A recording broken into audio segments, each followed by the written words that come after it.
There's a hidden election being fought away from shopping centres, work sites and the conventional media bandwagon.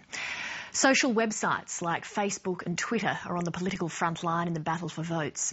The trouble is, many politicians are apparently doing the online equivalent of shouting slogans rather than gently engaging with potential supporters.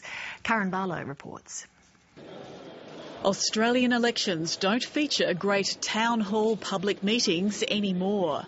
One question at a time, please. Don't patronise me. I'm not patronising, I'm just saying one question at a time. They're not easy to control. A much bigger audience can be found online, but they also shout back, just not in the politicians' faces.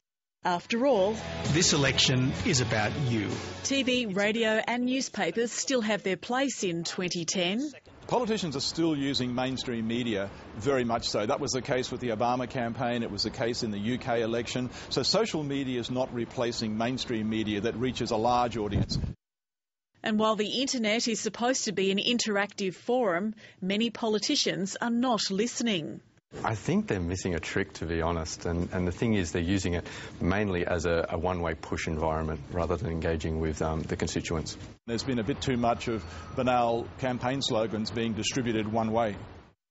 Social media watchers say very few politicians have mastered the medium. Because this is interactive media, there's a fear that if they do too much, they could be criticised, and everyone's trying to avoid crises. And sometimes a fear of workload, that if you get heavily involved in Twitter or other social media, are you going to be able to respond to a deluge of public comments? Some politicians just don't respond. The Prime Minister is relatively new to Twitter and has quickly gathered tens of thousands of followers, but she does not engage with people online.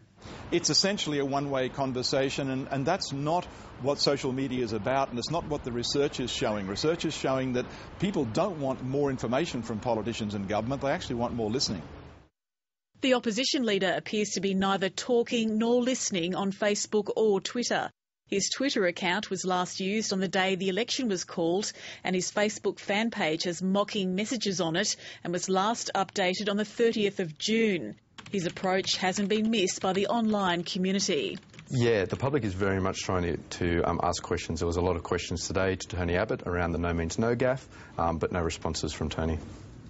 Public relations company Edelman is tracking Twitter during the election. Julia's got more followers, but that's about it. They're both woefully failing on the Twitter account.